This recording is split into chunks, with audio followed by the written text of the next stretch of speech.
Hello. Welcome everyone to the Building Through Recovery, Building Rhythm Through Recovery at Westminster Church DC's discussion tonight on the road to recovery. My name is Kenya Hutton. I serve as a deputy director for the program, and my co-host tonight is. Good evening. I'm Elder George Kerr with Westminster Presbyterian Church. And at this time, we would like to take a few minutes for a moment of silence in recognition to the 1,000 people that have lost their lives in the District of Columbia. And we want to send our wishes to Mayor Bowser and her family at the loss of her sister this morning.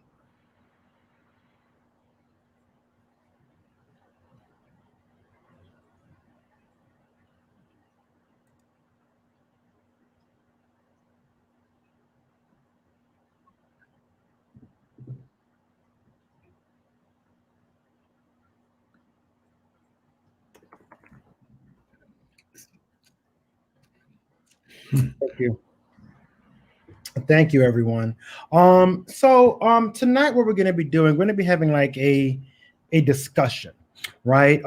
We actually have two very interesting guests that I want to introduce you to, but I'm going to introduce you to the first one.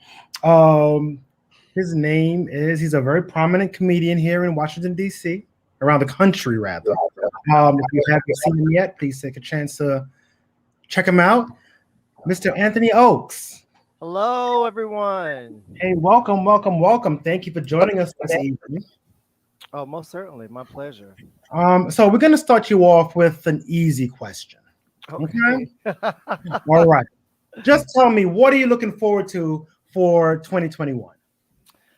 I'm definitely, first thing I'm looking for is the vaccine. Like, I'm tired of getting these updates because I'm not included in the category. You know what I'm saying? Like, call me when it's my turn. You know what I'm saying? Like, I need the vaccine. That's first. And then once I get the vaccine, I'm definitely going to get out and about and safely move about the country performing.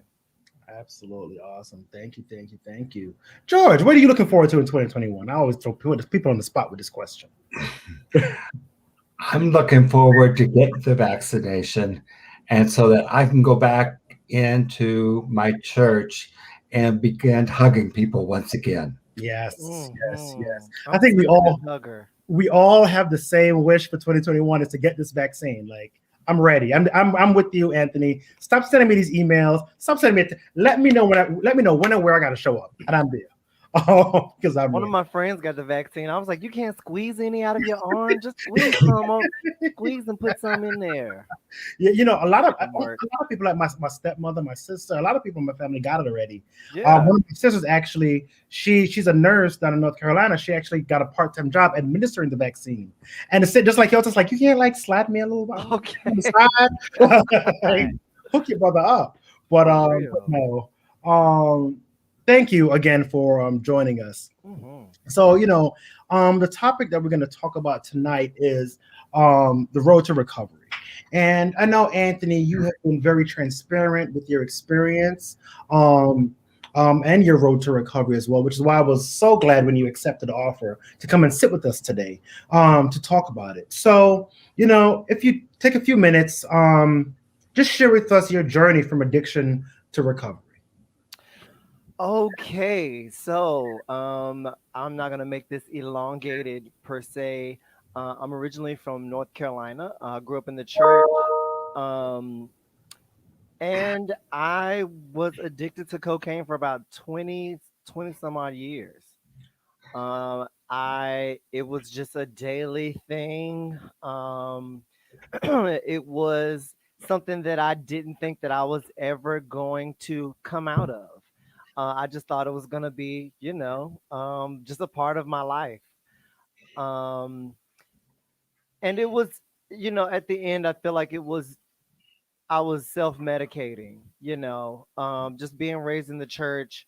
A lot of people think that because your parents are ministers, that you're going to go into that arena, and that was just not my calling. But what was my calling? I didn't know. I didn't know what my purpose was. I didn't know what my calling was. And it's something that is fulfilling when you know your purpose and all of my friends are graduating from college and they're, getting into their careers. They'll be building families and buying homes. And I'm looking for the next eight ball.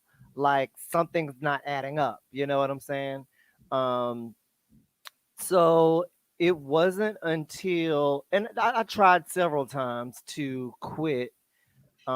Tried to go into NA, and that's if I don't say anything else tonight, is that it's your own journey. Do not try to pattern your journey after someone else. It's actually what works for you, because what works for some may not work for others.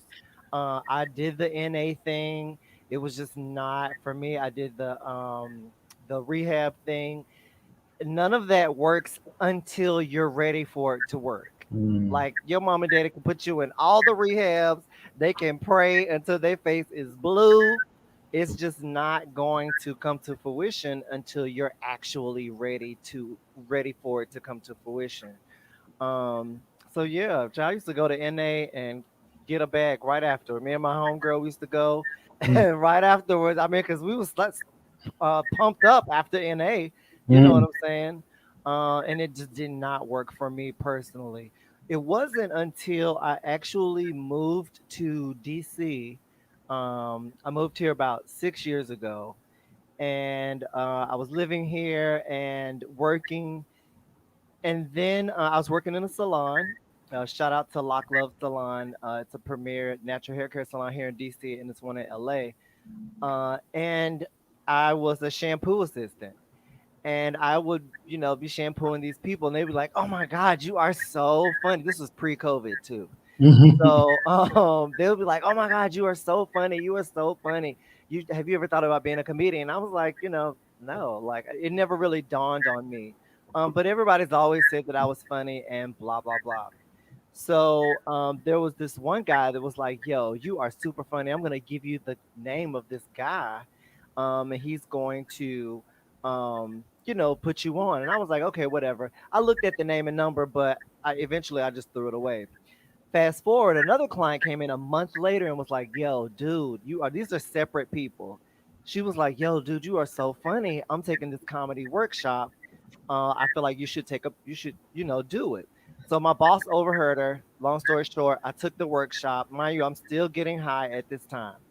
Um, and when the workshop was for about 2 months, and then on the night that I performed my first set ever, I got up. It was an audience, about 150 people in there. Got up, did my first set ever, and as I told my first joke, and the laughter rolled in, it's like something washed over me. Mm. And I continued my set, but in my head, as I'm telling these jokes that I had prepared, there's a conversation going on within my head. Mhm. The conversation is, "This is your purpose. Why haven't you been doing this your entire life? Mm. You can't do drugs anymore." It was an epiphany, and it was very strong. I mean, like, even thinking about it now, like my eyes are watering and I just get chills. It just feels like something just literally washed over me. Mm. Um, and I feel like that was in November of 2015. And I had vowed, I was like, "Yo, I just can't ignore it. I can't do it anymore." And I stopped for 2 months, which was good for me. And then that following February, we had a snowstorm, and I got snowed in with that, and got literally snowed in, Mm. because, and this is watch your company. You know what I'm saying? We had company come in from out of town, and we're snowed in, so it's like, "Hey, call the man, call the man." Call the man. Yes, call him up, honey. But that was my one relapse. and it's been 5 years clean. This past February, well, this month. I This just month. count the whole month. Congratulations. Thank you, thank you. It was, but even before that, even before, like, I missed this key factor. Before I started doing comedy, I one night I laid in my bed.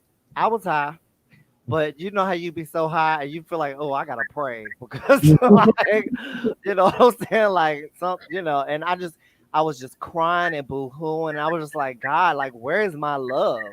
I feel like I'm a very loving person, a loving, very caring person. Like, where's my love? Everybody got boyfriends. Where's my boyfriend? Where's, you know what I'm saying? What's my purpose? Why am I here? Mm. And it's so crazy. 2 weeks later, after I was laying in the bed, that's when I met my partner, who I've been with for, yeah, almost for 6 years now, Wow. almost. And then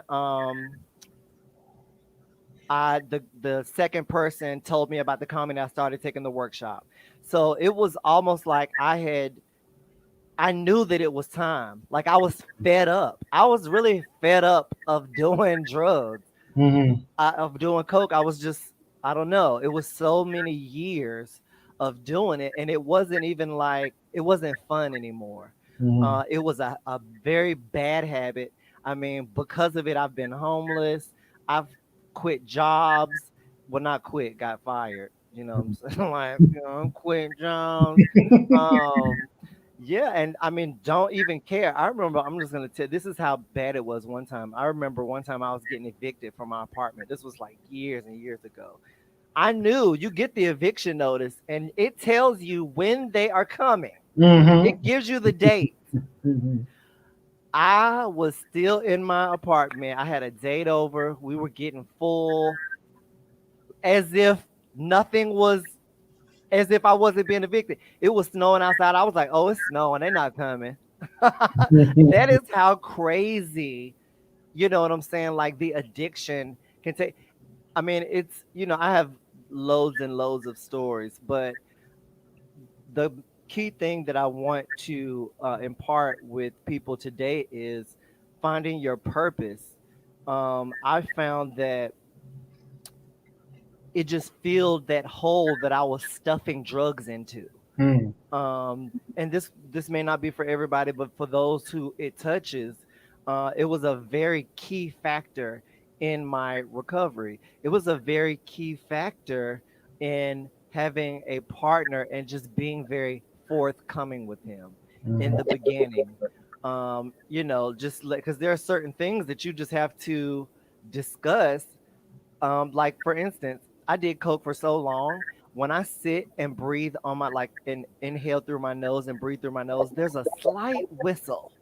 There's a Mm. slight whistle that occurs. So, you know what I'm saying? Like, if you're meeting someone for the first time and you're getting to know each other and y'all are sitting on the couch on Netflix and chill, and your nose is sitting there whistling, you know what I'm saying? Like, it's a conversation that has to be had. It's a Right. very uncomfortable conversation. What if the person is like, well, I don't want to, it's so, but it has to be had. It was a part of my recovery, having a partner that understood, having my family and my friends around me. I had to separate from the people that I used to run hard with. I didn't, renew my living situation because I knew that I was serious about my recovery.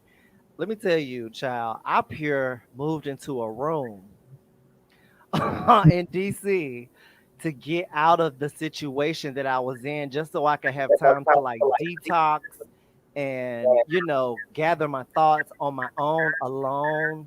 Mhm. Um and that was also very key to my recovery, just having that time. It was a horrible place. I was never, I'm glad that I'm not there anymore, but I needed that time as well, to get over that hump. But the road has been, it's been a challenging road. I still, even to this day, every now and then, the urge will kind of pop up. Um, because I'm a social butterfly. I like to be in the mix. You know what I'm saying? And a lot of times that doesn't work well with your addiction. So you have to kind of pick and choose your battles. You have to watch what you look at on TV. You know what I'm saying? Like I can't watch Party Monster, anymore like I used to all the time. And Igby goes down and all the drug movies that we used to get high to, and it's Mhm. just certain. It's a lifestyle change. But the key thing is you have to be ready for it. You have to want it. You have to want the recovery. You have to be tired of getting high, the comeback. After you get high, the wake up. You have to get tired of missing money. You have to get tired of losing jobs. You have to get tired of not being able to date because you picking drugs over loved ones. Mhm. You have to just get tired of it. And once you're fed up and sick of it, I feel like it will assist you in your road to recovery. Awesome. Thank you for that. There's so many things that gems that you just dropped in your little studio story. Um, and first of all, thank you for being so transparent. Mhm. Second, like you said, if this touches anybody, and I'm telling everyone, this is going to live on whatever platform someone's watching this on right now, is going to be here forever, right? So, this may help someone next week. This may help someone next month. So thank you for sharing that. Most And you certainly. touched a little bit on this for my next question, but I wanted to ask you, what exactly, if it's to say, like, what was the hardest part of your recovery? What would it be? What made it hard? Um, the hardest part was for me personally. Okay, like so when you do drugs for so long, you tend to do them in everyday situations. You know what I'm saying? Like it's not like special occasions, like, oh, I remember we had that party. And no, it's pretty much all the time for Mm-hmm. 20 years. Mm-hmm. Um, so anything can remind you of getting high Mm-hmm. because you've done it anywhere, Yeah, anytime. You know what I'm saying? So I think for me, it was the constant reminder of things, yeah. the constant reminder of the pseudo fun that I used to have.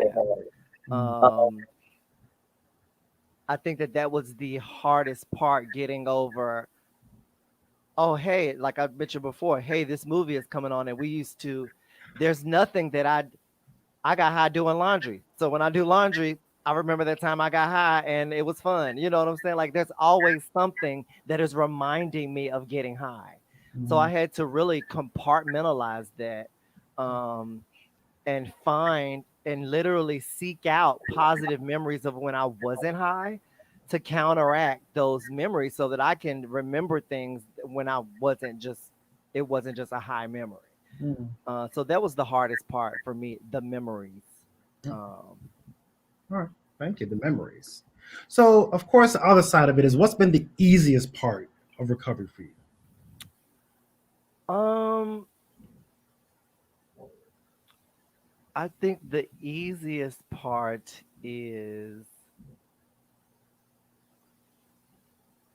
not spending the money to Mhm. buy the drugs. Like, I've got so much money saved now. Like, I mean, you really think back, and I really spent a lot of money. Mm. So and now I couldn't dream of even, I think, every now and then it pops in my head like, it's like the little devil on your shoulder, like you can get high, you know what I'm saying? Mm. Wouldn't nobody know? But then I think about that money, and then it's like, no, child, I'm good. So I think that's the easiest thing. Like, no, I'm not spending the money on that. Yeah. Awesome. Awesome. Well, thank you. Thank you for sharing. You keep on saying 20 years, and I'm like, but he's only 21. So, you know. I'm Oh, 45. I know that's right. So, I know mhm. that's own it. Own it. I'm right there with you. I get you. I get it. I get it. Awesome. Thank you. Again, thank you so much for sharing your story. I know you have another show coming up, but if you want to hang out for a little bit and get into Most some of the certainly. conversation, please, please, please hang around.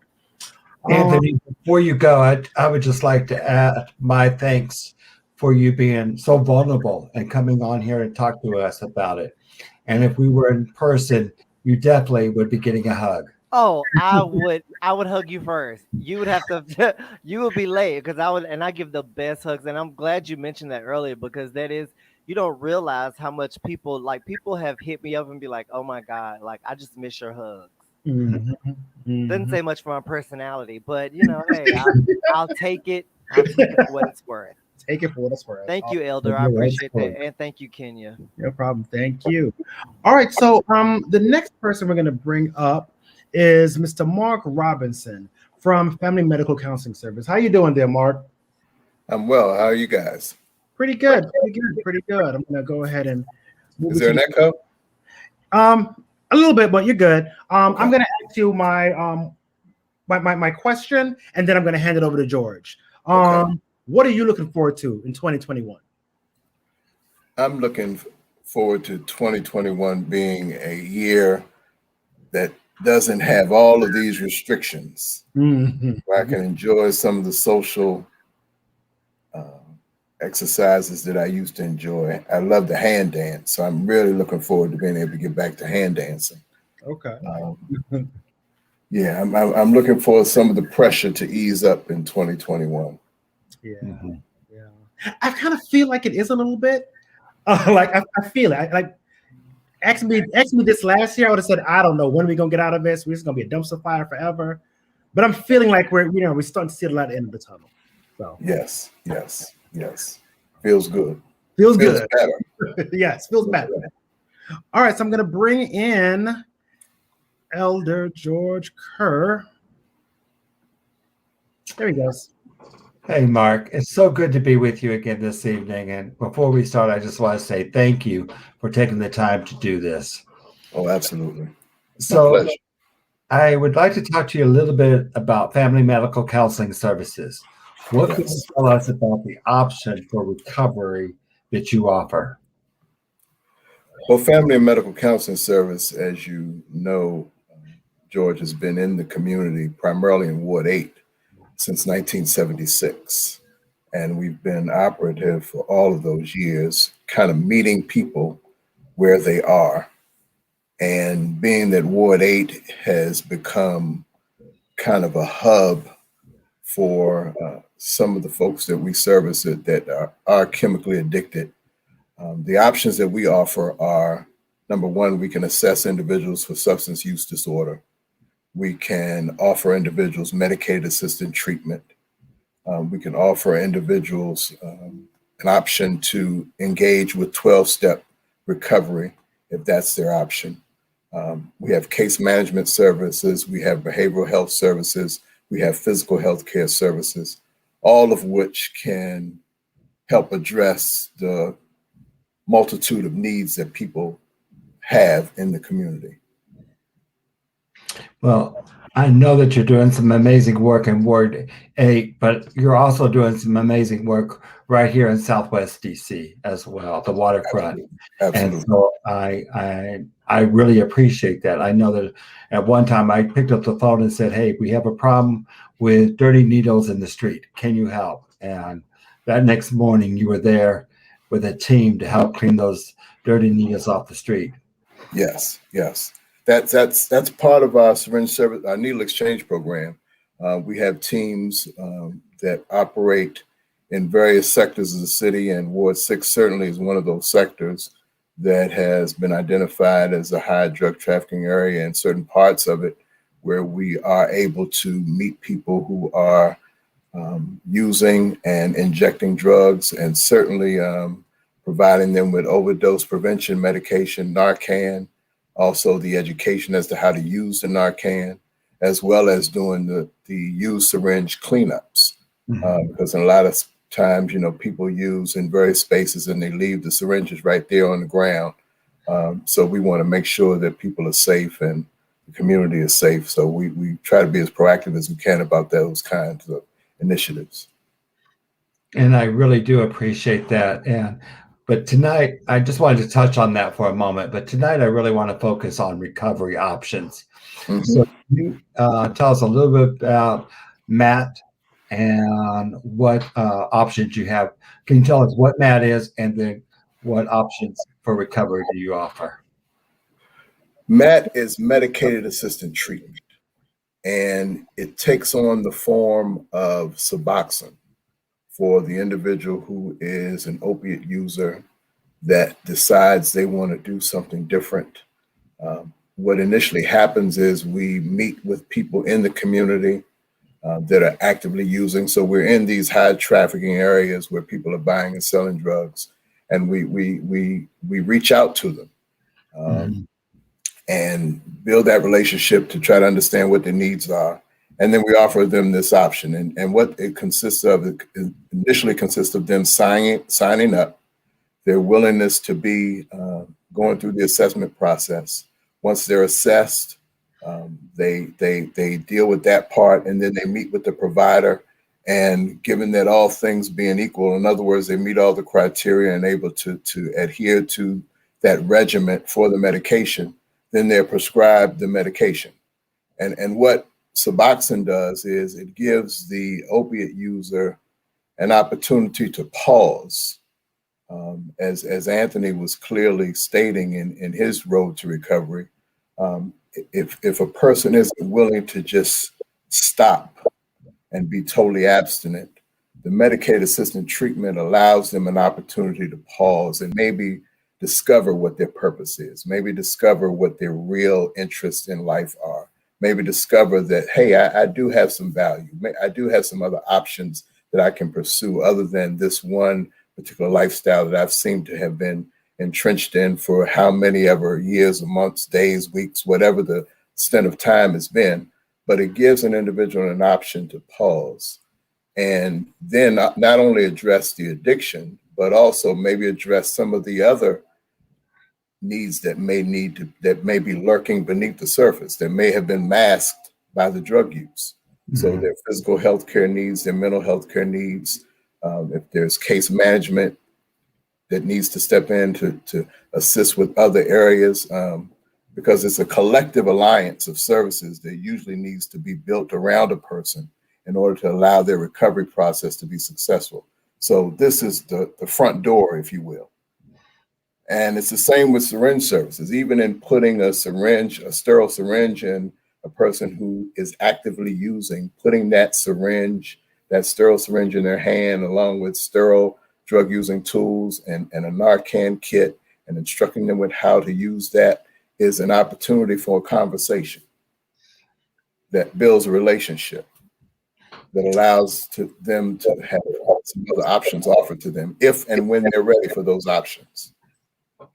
And we're going to have another workshop on March 30th, the face of opiates in Washington, D.C.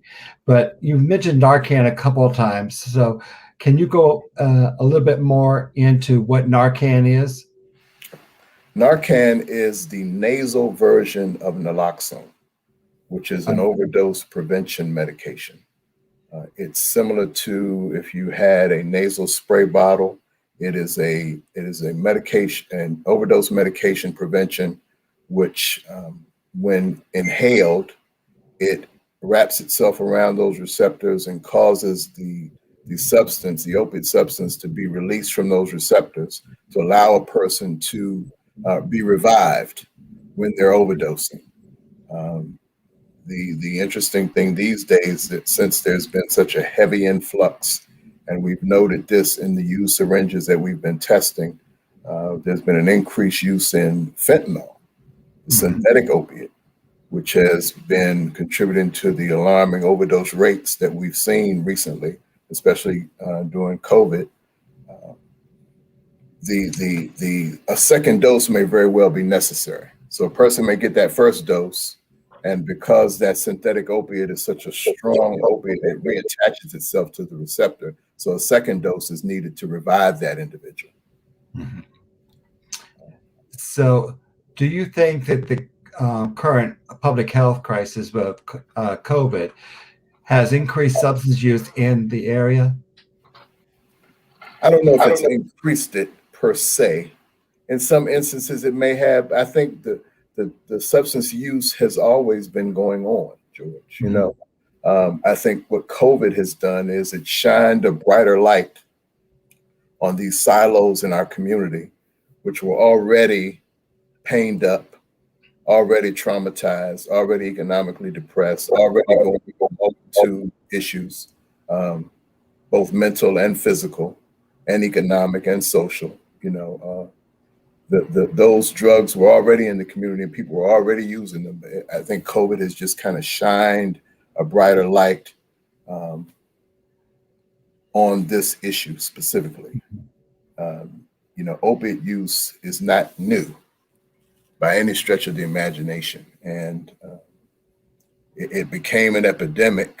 It became labeled an epidemic, if I can be honest, once the complexion of those dying primarily began to change. And not to make it that kind of issue, you know, a life is a life, but there's so many factors that pour into what makes people pay attention to situations like this. So I think COVID has, in some ways, been a blessing in the midst of the all of the collateral damage that it's caused, because it's really shown us what we need to do as a community in order to save ourselves, and pay better attention to our health, pay better attention to, you know, how we're living. Well, it really ripped the Band-Aid off of health disparities. Absolutely. And the institutional racism that's in our healthcare system. Absolutely. And so we just need to begin working on addressing these issues. And I know that Family Medical Counseling Services is. Yes. But how can a community member like myself effectively support our friends and families that are struggling with addiction? Platforms like this, these kinds of community conversations, inviting people to listen, to remove the blinders off of people's eyes with simple, plain communication. Because as you said, when you talk about the face of addiction, we can't categorize or marginalize those that use drugs. It can be anyone. And you can never tell who is doing what and why they're doing it.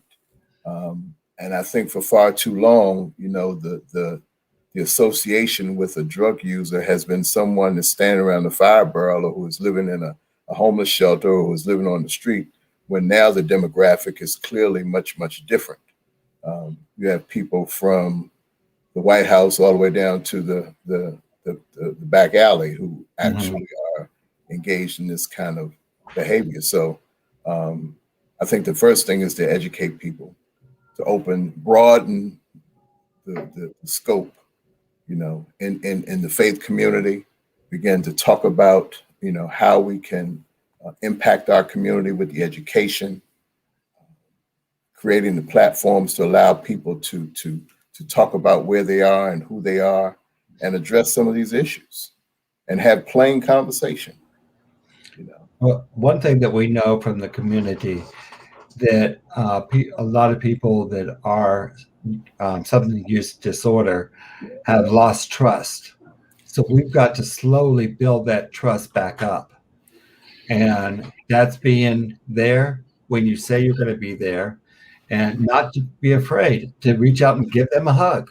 Yes. If that's what they want. Yes. But you have to build that trust up in order to understand what their actual needs are. Right. I totally agree. You know, that's one of the main assets in outreach, is people not being afraid, a staff that is not afraid to literally touch what most people consider the problem, you know, and be willing to engage and build that relationship and establish some consistency. And if we say we're going to do something, then that's what we do. If I hand that person over to another individual, I need to be sure that that individual and their organization is fully vetted, so that they're going to do exactly what they're supposed to do. Because generally, the opportunity to help someone, the window is very, very small. Right. It closes as time increases. You know, it gets narrower and narrower. So you really have to be proactive and you have to seize the moment, and you have to be kind. You have to be kind, people. You have to treat people with respect and dignity. You can't look down your nose at a person because of the behavior, because people didn't begin this way. Something happened, and who knows what happened, but something happened, and the same thing that happened to them can very well happen to me. I'm not exempt. So that's the mindset that I operate with in doing this work. I understand that we can easily change places. Mm-hmm. There's no real big I's and little U's. A title doesn't mean a thing. It's really about my commitment to service, and that's the way I carry it. Thank you.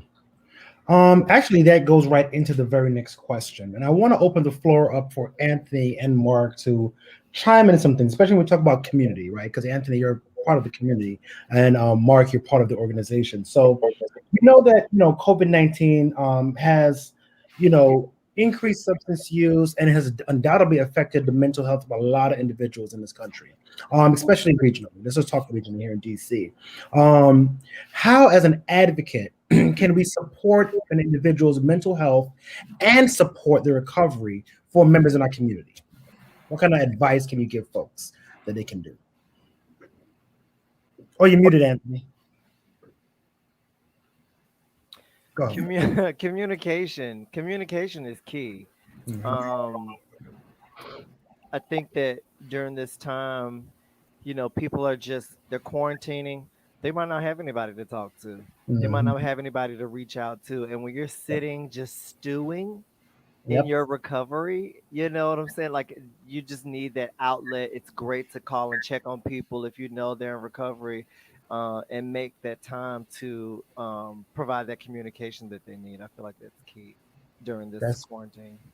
That is very, very, very key. That's something we've been working on increasing,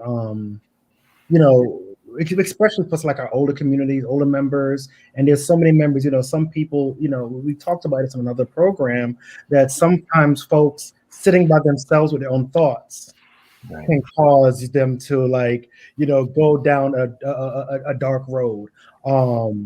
Because we've seen spikes in substance, we've seen spikes in suicide, we've seen spikes in domestic, we've seen spikes in so many things.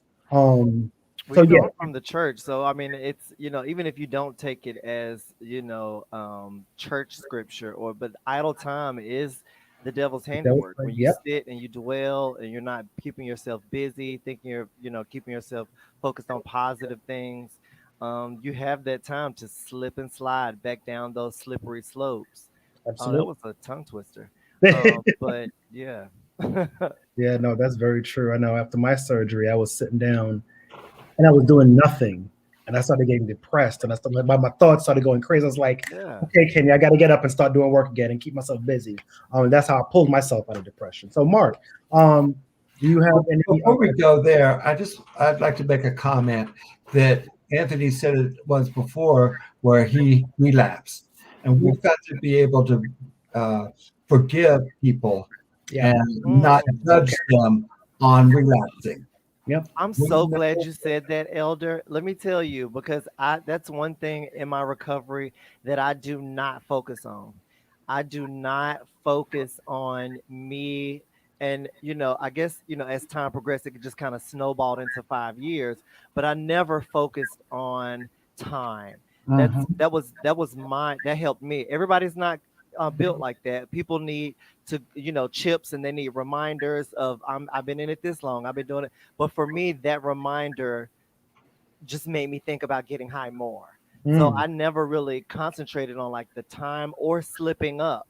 And I didn't, even though I did slip up that one time, I did not feel guilty about it, because I knew that if I did, it would just take me down this dark path, and I would probably have done it again, just out of the sheer guilt. It's the guilt that gets you. The guilt. Yes. Talk about it. Mark?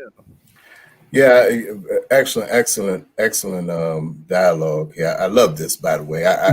Anthony, thank you so much, man. You really I appreciate your transparency and your honesty. it's refreshing. And, the mental health piece, Kenya, I think one of the things we need to do is disassociate mental health with being crazy. Mm-hmm. We need to learn how to break that connection. And my ability to be healthy in my mind is just as valid and relative and relevant as me being healthy in my body. If I take care of my body, I need to take care of my mind. I think that we need to begin to communicate it in that kind of simplistic way, so that people don't always associate mental health with being crazy. Or, like there's something radically wrong with me. And it's just a way of further stigmatizing people and marginalizing people and keeping people on the outside, as opposed to making it more inclusive to bring people in. And George mentioning forgiveness, that's a huge piece, man. Just to be able to accept oneself as we are, good, bad, and indifferent, flawed, and everything. That self-acceptance piece is just such a key factor in the journey to the road to recovery, because we make mistakes. Right. We make mistakes. No one who can say what's the right way and what's the wrong. Who can prescribe exactly how I am to do this? And I can be assisted, I can be supported, I can be encouraged. But to put a hammer and say you got to do it this way, and if you don't do it that way, something's wrong with you. It's not the right approach. And I think that's driven people over the edge more so than inviting people to get help. Absolutely. I'll come back to that. I know Anthony has to go for another show. Again, thank you so much, Anthony. I wish we had more time. I know. I wish we had more time, but we are doing these conversations very often. So let's match up schedules and get you back on another one of these conversations, because I thank you so much for your honesty and transparency with us this evening and with the world, really, because most certainly. Thank you. Certainly, and I would love to stay in contact with each of you. I'll get your information from Kenya. Thank you. And I appreciate you guys. Okay. Absolutely. Thank you so much. Thank you. Guys, take care. Enjoy the rest of your evening. Thank you. Good luck in your show this evening. Thank you. Bye. Keep making them laugh. Make him laugh. He's a good guy. He's a good guy. You said something. I was gonna come back to it, but sometimes not forgiving folks can push them further down that road. And I think I think people. I always there's something. Joe Biden is the one that's been saying this. He doesn't judge people's motives, because people have good motives, right? And I feel like sometimes they're not trying to be mean. They're not trying to do harm, but they think being stern and cracking that whip is helping people, but they don't realize it's doing more damage than good. Right. So thank you for bringing that part up, because I think that's something I don't think a lot of people realize, how easy it is to go down a road, or how easy it is to stigmatize someone. Actually, that's what I should say. With all good intentions. I know plenty of people for many different things. Good intentions. They have great intentions, but their delivery or what they did really pushed that person further back than it is. And I come from a public health background, so same thing we talked about. With HIV disclosure. Being stern with someone that might push them away from being open and talking to you. And, as I've been doing work around substance use, the same thing I tell folks. It's just the same thing. You have to be forgiving, understand we're all human. We're all human. I can't even think of anything else to say after that. We're all human, and we got to remember that. I would just like to add to that, Kenya. Yeah. Sometimes we hear, I hear, oh, you just need to pray more. And that's really insulting to me, because I know that the relationship I have with the higher power. So you don't need to come to me and say, question my faith. And so I just wanted to put that out there. That's so true. You don't know my relationship with the Lord. You don't gotta come tell me I need to pray. I already know I need to pray. I'm already doing it. You know. And you know, is that what else is interesting, Kenya, is that when you mentioning that and relating to that, coming with that hard, stern approach, you know, oftentimes, you know, you don't know what people's trauma is Mm-hmm. Talk and about how it. that can reassociate them with some other trauma that Mm-hmm. pushes them further over the edge. Now, and one of the biggest things that's helped me in my journey, and it's very simple, and that's taking time to listen. Mm-hmm. You know, listening has really developed the compassion and understanding that's needed to serve. You know, because if I can't hear, if I have a pre-prescribed solution for you, because I think I know what your problem is, Mm-hmm. I've missed it. You just said the keyword. I think I know. Right. What I And think. I've already formulated what I think the solution is to your problem because I've already sized you up. I've packaged you in a certain way, and I'm going to give you this pre-prescribed solution that I think is going to fit you because I think I know, and I haven't even listened. Yep. I haven't even listened. Yes. I've looked at you and I've passed judgment. Mm-hmm. Or because of the behavior, I've passed judgment. Mm-hmm. And that's a big error. Mm-hmm. You know, and you said like so many things again. Both you and Anthony just be dropping these gems. And when you guys are saying, like we said about trauma, you know, and how we can re-traumatize people. And some of my work over the past couple of years has also included conversations of generational trauma. You know, there's so until you can understand and, like you said, listen to people. Yes. You're gonna miss it. You're gonna miss it because I'm gonna come and tell you what I think is good or what worked for me. But like Anthony said earlier, what worked for me may not work for you. You know. And if I could add just one more thing, what I've discovered in just talking, having conversation with people who are addicted, very intelligent, Yes. Yes. very insightful Yes. people, and generally, if they talk long enough, they will come up with their solution. Mm-hmm. Right? They'll tell you exactly what they need. Mm-hmm. Yep, they will. Absolutely will. I used to be afraid of, and this is early on in my career, I was afraid of people that had severe mental health diagnoses because I didn't know how they would react. Mm-hmm. And I wasn't prepared for the range of behaviors that I may be confronted with. And it scared me. Mm-hmm. And I took this training that allowed me to see the world through that diagnosis. Mm-hmm. And I was asked to do a simple task, like fill out an application, while experiencing a psychotic break, a simulated psychotic break. And it was literally impossible. Mm. I could not even hold a clear thought. And I'm not on any medication. I don't have any formal diagnosis. I probably see that's a whole other conversation. probably if I lay down, they probably come up with something. I'm sure.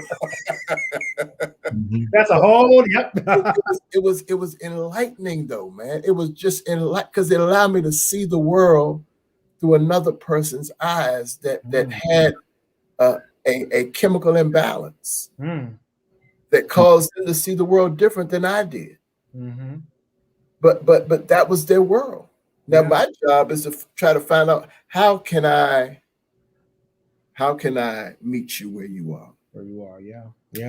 How can we bring our two worlds together? Mm-hmm. And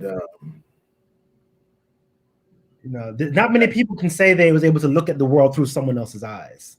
that's a powerful thing, man. It's a very powerful thing to be able to, be empathetic to folks, listening to people. Like y'all are just giving like whole training sessions right now on like what to do, and it's not difficult.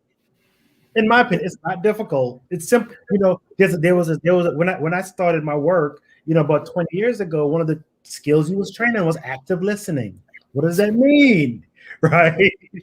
We don't do that anymore because we're so fast, try to like move on to the next person. Active listening. If you actively listen, you hear what the person is telling you, you'll hear what they want. And then you can really help them. And so often with service, especially with this kind of work, you're right. There's a time crunch.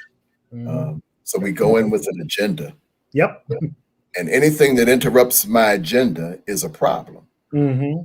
So the client is really interrupting my agenda. First, I'm trying to help us really. If you're not fitting the bill and fitting the suit that I'm trying to pre-prescribe you, you're interrupting the agenda. You're not allowing me to move through my flow. So what we have to do is learn to leave ourselves at the door. At the door. Yep. Absolutely. We also had to leave the numbers to the door. Use the numbers at the door. Yep. That whole thing about giving people quotas. This quota by this month. No. You can't give me a quota something to really, because some people you can deal with in 5 minutes. Some people with 50 minutes. But if you can put that number on me, the numbers, I'm thinking, okay, if I don't make X amount of people by this month, I'm gonna lose my job. So you start losing that care about people and just try to push them through the door. It happens so many different places. I'm going to share on the screen right now the website for Family Medical Counseling Services, Inc. www.fmcsinc.org. Which is going to lead me to the next question, Mark, is are there any resources you can share with us to both so not the word I took it out, but locally that can support recovery efforts? Yes. I should have sent this to you by way of email. I can send it to your email as an attachment tomorrow. I don't have that capability tonight, but I can give you the names and numbers if that'll help. Absolutely. We'll do. We developed a new public-facing page for Building Rhythm Through Recovery. If you give it to me, I can load it up on the on a public Facebook page so anyone can see it. Sometime later. As I say them, you can do that. No. Are you that good, Kenya? I'm not that good. All kinds of messed up. No.